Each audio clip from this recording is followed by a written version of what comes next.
So Chicago has been dealing with major storms for the last 2 days straight. Here's what it means for Airbnb hosts. I'm Darius, and I have a co-hosting business in the city of Chicago and the surrounding areas. So a couple months ago, I received a text about 12:40 a.m. When I saw that text, I was just like, oh man, this is not gonna be good. So it was a text from a person that we had staying in a garden unit. It had been raining a lot that night. So I already knew this was probably flooding related. So she sent a text and pictures that said the kitchen was flooding. So 12:40 a.m., I had to hop into property manager mode. I had been out drinking, kicking it. I was ready to go home. I was tired. I was actually on my way home. So I had to go out to the property, check it out, see what was going on. And thankfully, the unit upstairs in that building was vacant because I was able to move her to that unit so we can assess the situation and see what was going on. In this particular situation, water has seeped under the water. Water has seeped under the door. So there was a drain right in front of this door, and the drain had become clogged. And initially I thought it was clogged from just leaves or something like that. Nope, there was no leaves there blocking the drain. So I know it had to be worse. So I had to call a plumber out there.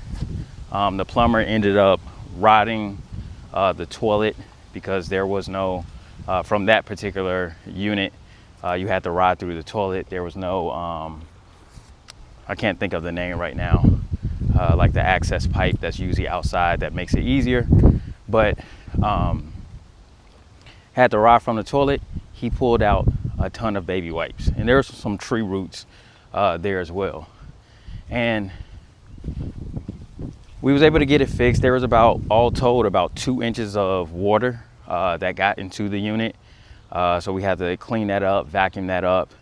The tenant ended up staying in the upstairs unit for about 3 days after the cleanup, after making sure all the water and the moisture and everything was gone.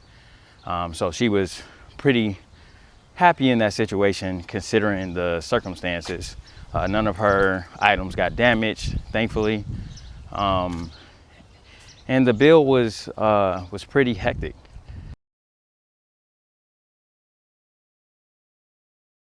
Now, what can you do to prevent this from happening? One of the major things that I do and I have my clients do is have a plumber go in there annually with a camera. That way you will be able to see what's actually in your lines. Are there baby wipes? Are there tree roots?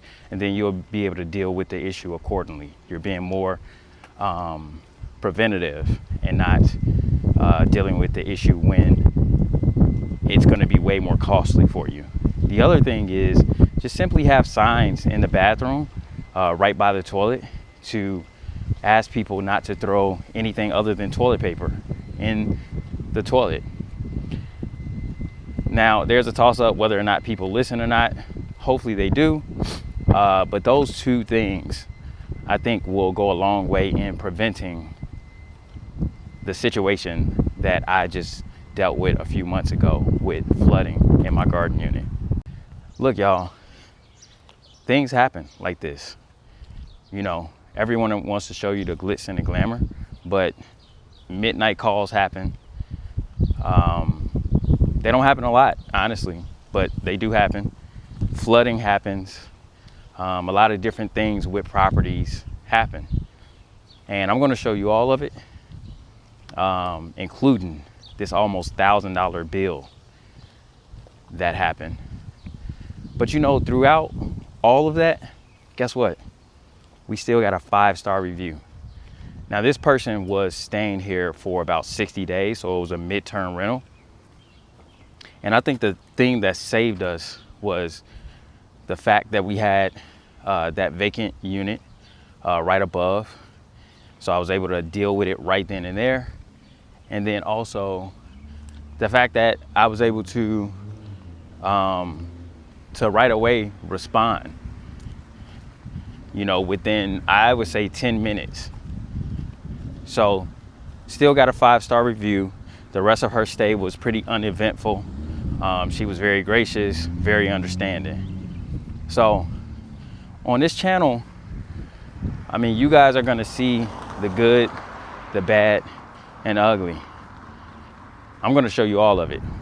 So if you wanna know more things like this, just follow me. Peace out.